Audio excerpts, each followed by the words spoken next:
الحمد لله الحمد لله منشئ الخلق من عدم ثم الصلاة على المختار في القدم مولاي صل وسلم دائما أبدا على حبيبك خير الخلق كلهم ولي الصلاة والسلام عليك يا سيدي يا رسول الله وعلى آلك وأصحابك يا سيدي يا حبيب الله الصلاة والسلام عليك يا سيدي يا رحمة للعالمين وعلى آلك وأصحابك يا سيدي يا شفيع المذنبين۔ اللہ تعالیٰ کے فضل و کرم سے ہم نے نماز فجر با جماعت ادا کی، درس قرآن میں ہم سب شرکت کر رہے ہیں۔ میرا اللہ ہم سب کی حاضری اپنی پاک بارگاہ میں قبول فرمائے۔ آپ سب کے علم میں ہے کہ آج 22 جمادی الثانی کی مبارک اور سہانی گھڑیاں ہیں، اور یہ وہ دن ہے جسے خاص کر نسبت حاصل ہے افضل البشر بعد الانبیاء، یار غار مصطفیٰ، رونق بازار مصطفیٰ، رازدار رسالت مصطفیٰ حضرت سیدنا ابو بکر صدیق رضی اللہ تعالی عنہ کے ساتھ، اور آج کے دن ان کا وصال با کمال ہوا۔ اور جس دن کسی اللہ کے نیک بندے کا، کسی صحابی رسول کا، ولی کامل کا وصال کا دن ہو، اسے اہل سنت کہتے ہیں کہ آج ان کے عرس کا دن ہے، اور عرس کا معنی ہوتا ہے خوشی کا دن۔ سوال یہ پیدا ہوتا ہے کہ ان کے وصال کا دن ہے اور آپ خوشیاں منا رہے ہیں، عرس کا دن، خوشی کا دن، اس کا کیا مطلب ہوا جب کہ یہ ان کے وصال کا دن ہے؟ تو عرس اس لیے کہتے ہیں، ذرا دھیان سے سنیے، اس دن ان کا وصال ہوا، اور وصال جب ہوا ان کے اور مصطفیٰ جان رحمت کے درمیان جو جدائی کے لمحات تھے، جو جدائی کی گھڑیاں تھیں، وہ ختم ہو گئیں، اور جس دن ان کے وصال ہوا اس دن وہ اپنے محبوب علیہ الصلوۃ والسلام سے ملاقات کر لی انہوں نے، اور وہ اپنے محبوب علیہ الصلوۃ والسلام کے دیدار کی مستی میں مست ہو گئے، اور انہوں نے قبر کے اندر اپنے پیارے آقا صلی اللہ تعالیٰ علیہ وآلہ وسلم کا دیدار کر لیا۔ اس لیے کہتے ہیں کہ یہ ان کے وصال کا دن ہے اور یہ خوشی کا دن ہے۔ یقیناً وہ دن خوشی کا دن ہے جس دن سرکار کا دیدار نصیب ہو جائے۔ حضرت سیدنا صدیق اکبر پاک رضی اللہ تعالی عنہ پیارے آقا ارشاد فرماتے ہیں نا کہ کل مولود یولد علی الفطرہ، ہر بچہ جب وہ پیدا ہوتا ہے تو وہ فطرت پر پیدا ہوتا ہے، اور فَأَبَوَاهُ يُحَوِّدَانِهِ وَيُنَصِّرَانِهِ وَيُمَجِّسَانِهِ، اس کے والدین اگر یہودی ہوں تو بچے کو یہودی بنا دیتے ہیں، نصرانی ہوں تو بچے کو نصرانی بنا دیتے ہیں، مجوسی ہوں تو بچے کو مجوسی بنا دیتے ہیں، لیکن بچہ جب پیدا ہوتا ہے تو وہ فطرت اسلام پر ہی پیدا ہوتا ہے، وہ مسلمان ہی ہوتا ہے، اور والدین کی کوشش وہ کام کرتی ہے اس کو نصرانی، مجوسی یا جو بھی والد کا دین ہے، ماں کا دین ہے، وہ بنانے کی۔ لیکن ذرا توجہ کریں، حضرت سیدنا صدیق اکبر رضی اللہ تعالی عنہ یہ وہ ہیں جنہیں اللہ تعالیٰ نے سرکار کے اعلان نبوت فرمانے سے پہلے بھی، چونکہ یہ سرکار کے ساتھی تھے اور سرکار کے دوست تھے، اور پنجابی کہندے نے باں بیلی تھے، اور یہ سرکار کے بہت زیادہ قریبی تھے، اور اتنے قریبی بچپن بھی اکٹھے گزرا، جوانی بھی اکٹھے گزری، بڑھاپا بھی اکٹھے گزرا، اور قربان جائیں آج بھی سرکار کے ساتھ ہی سرکار کے روضہ مبارکہ کے اندر آرام فرما رہے ہیں۔ زندگی کے بھی ساتھی ہیں، قبر کے بھی ساتھی ہیں، حشر کے بھی ساتھی ہیں، اور سرکار نے ایک دن حضرت صدیق اکبر پاک کا ہاتھ مبارک اپنے دائیں ہاتھ میں لے کے، فاروق اعظم پاک کا ہاتھ بائیں ہاتھ میں لے کر کے فرمایا یہ منظر یاد کر لو، ہم حشر کے اندر بھی ایسے ہی آئیں گے، ہم قیامت کے دن بھی ایسے ہی آئیں گے، اور جنت میں بھی ایسے ہی داخل ہوں گے۔ اس لیے یہ وہ منظر ہے، یہ میرے پیارے آقا کی محبت ہے۔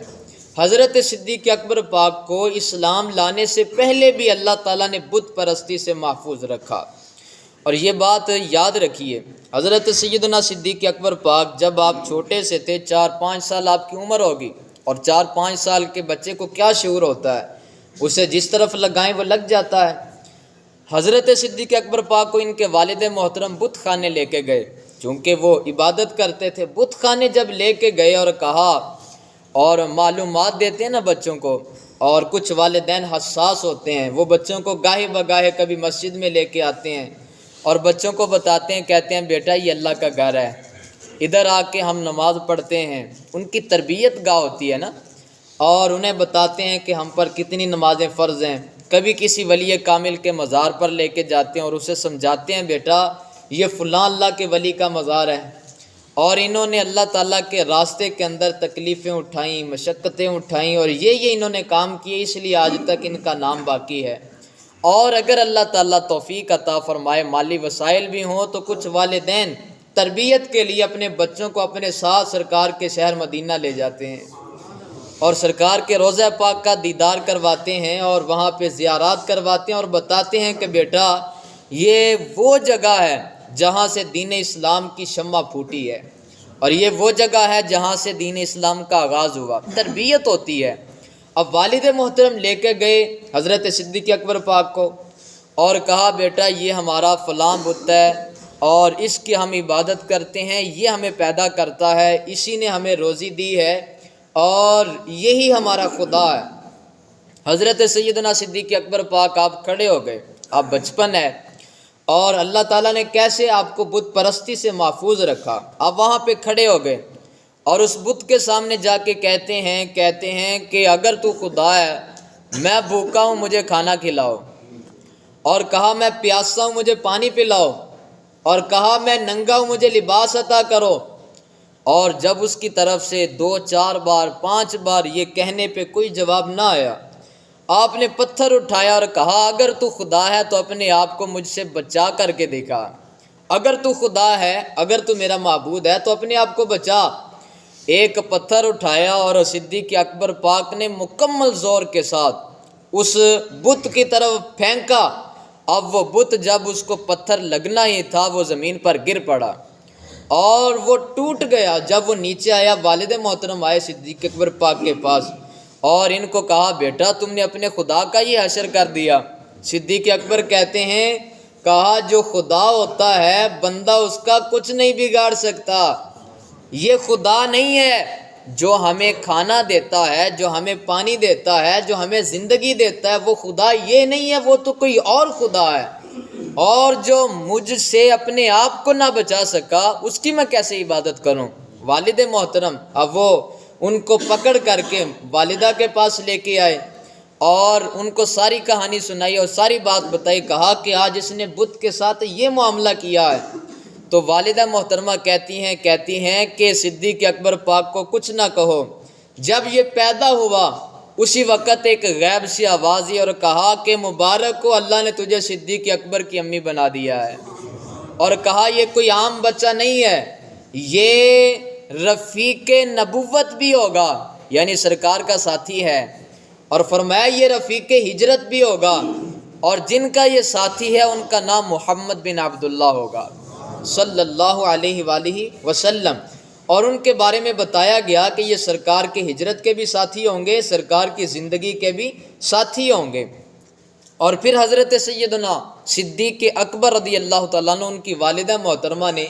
یہ سارا منظر جو پیدائش کے وقت ہوا تھا وہ بتایا، اور پھر یہی بات کہ جو والدہ بچپن میں کہہ رہی ہیں کہ جب تو پیدا ہوا اس وقت مجھے یہ بتایا گیا کہ یہ محمد صلی اللہ علیہ وسلم کا ساتھی ہوگا، یہ ان پر ایمان لائے گا، سب سے پہلا مومن یہی ہوگا، یہ اس کے اوصاف ہوں گے۔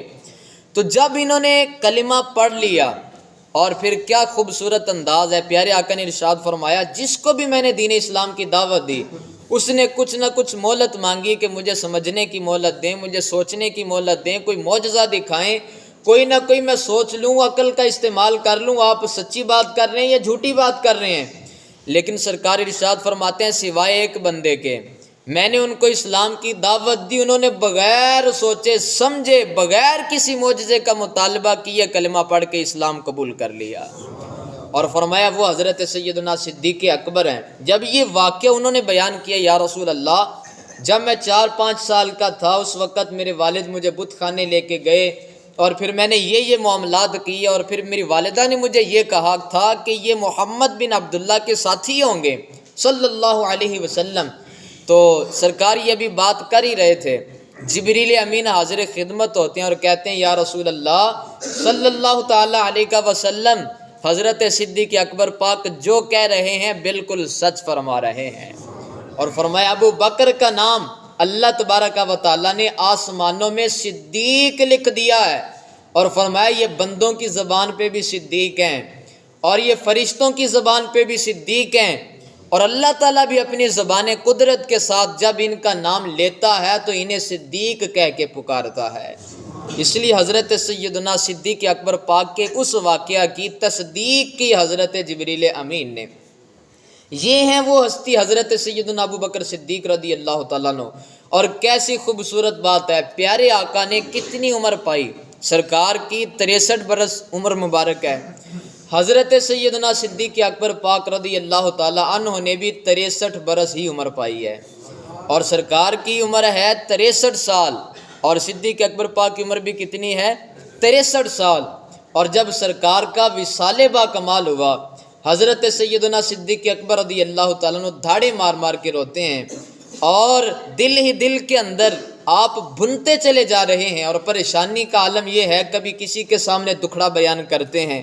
کبھی کسی کے سامنے دکھڑا بیان کرتے ہیں اور کہتے ہیں بیلیو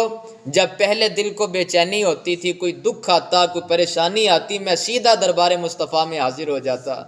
لیکن اب سرکار تو چلے گئے، لیکن اب میں کس کو اپنا دکھڑا سناؤں گا؟ اب میں اپنی پریشانیوں کے حل کے لیے کس دروازے پہ، کس دہلیز پہ جاؤں گا اور کس کو اپنا دکھڑا سناؤں گا؟ روتے ہیں اور چیخیں مارتے ہیں، چلاتے ہیں۔ اور جو سرکار مدینہ کا ہجر و فراق تھا، سرکار کی جدائی تھی، اس جدائی کے اندر دن بدن پگھلتے گئے، دن بدن پگھلتے گئے، اور پیارے آقا کی جدائی کے اندر جب سرکار کا وصال ہوا، کچھ ہی عرصے کے بعد صدیق اکبر پاک کا بھی وصال ہو گیا۔ اور پھر جب آپ کا وصال ہوا، سرکار کا وصال ہوا، تو سرکار کو غسل مبارک انہوں نے دیا، حضرت سیدنا علی المرتضیٰ شیر خدا کرم اللہ تعالی وجہ الکریم نے، انہوں نے غسل دیا اور کفن بھی دیا۔ تو حضرت صدیق اکبر پاک نے مولا علی پاک کے ہاتھوں کو چوما اور کہا یہ وہی ہاتھ ہیں جنہوں نے میرے محبوب کو غسل دیا ہے، یہ وہی ہاتھ ہیں جنہوں نے میرے آقا کو کفن دیا ہے، اور ہاتھوں کو چومتے ہیں اور کہتے ہیں علی جب میرا انتقال اور وصال ہو تو انہی ہاتھوں کے ساتھ مجھے بھی غسل دینا ہے، ان ہاتھوں کے ساتھ مجھے بھی کفن دینا ہے۔ اور پھر جب وصال ہوا، حضرت سیدنا مولا علی پاک نے ہی غسل دیا اور مولا علی پاک نے ہی کفن دیا، اور مولا علی پاک سے کہا جب ان کا وصال ہونے لگا، کہا کہ مجھے جب میرا انتقال ہو جائے، غسل کے بعد، کفن کے بعد، نماز جنازہ کی ادائیگی کے بعد سرکار کے دربار میں لے جانا اور عرض کرنا یا رسول اللہ یہ آپ کا غلام آیا ہے، اب اس کے لیے کیا حکم ہے؟ اگر سرکار کے روضے مبارکہ سے آواز آئے، کچھ حکم نامہ مل جائے تو وہاں پہ مجھے دفن کر دینا، ورنہ مجھے جنت البقیع کے اندر دفن کر دینا، اور پھر اگر میرا انتقال ہو جائے تو یہ معاملات تم نے سر انجام دینے ہیں۔ جب وصال ہوا، نماز جنازہ کی ادائیگی کے بعد مولا علی پاک اٹھاتے ہیں اور دربار رسالت مآب میں لے جاتے ہیں، اور سرکار کا جہاں پہ روضہ ہے وہ حجرہ عائشہ تھا، وہاں پہ سرکار کو لے جایا جاتا ہے صدیق اکبر پاک کو، اور عرض کیا جاتا ہے کہ یا رسول اللہ صلی اللہ تعالیٰ علیہ وسلم صدیق اکبر پاک اجازت چاہتے ہیں، اب کیا حکم ہے؟ تو سرکار کے روضے سے آواز آتی ہے ادخل الحبیب الی الحبیب، حبیب کو حبیب کے دربار میں داخل کر دو، اور کہا جاتا ہے حبیب کو حبیب سے ملا دو، آج جدائیاں ختم کر دو، آج جو جدائی کے لمحات ہیں وہ سب ختم ہو گئے، آج حبیب کو حبیب کے سپرد کر دو اور حبیب کو حبیب کے ساتھ ہی دفن کر دو۔ اور پھر حضرت سیدنا صدیق اکبر رضی اللہ تعالیٰ عنہ سرکار کی دائیں جانب اب بھی آرام فرما رہے ہیں، اور اس لیے جب بھی عاشقان رسول، عاشقان صحابہ و اہل بیت جب جاتے ہیں سرکار کے روضہ کی زیارت کے لیے، تو جہاں پہ وہ سرکار کو سلامی پیش کرتے ہیں وہاں پہ سرکار کے یاروں کو بھی سلوٹ پیش کرتے ہیں اور ان کے سامنے بھی کھڑے ہو کے وہ اپنے محبت کا اپنی عقیدت کا اظہار کرتے ہیں۔ اگر سرکار بلائیں مدینہ طیبہ حاضری ہو تو دل کے اندر جب سرکار کے روضے کے سامنے کھڑے ہوں تو سرکار کو بھی سلام پیش کریں اور سرکار کے ان یاروں کو بھی سلام پیش کریں۔ اس لیے اللہ تبارک و تعالیٰ سے دعا ہے آج کے بابرکت دن کے صدقے اللہ جلد ہی ہمیں مدینہ طیبہ کی حاضری نصیب فرمائے اور اللہ تعالیٰ جلد ہی ہمیں اپنے پاک روضہ مبارکہ کا دیدار نصیب فرمائے۔ آمین بجاہ النبی الامین الصلاۃ والسلام علیک یا رسول اللہ وعلی آلک و اصحابک یا سیدی یا حبیب اللہ۔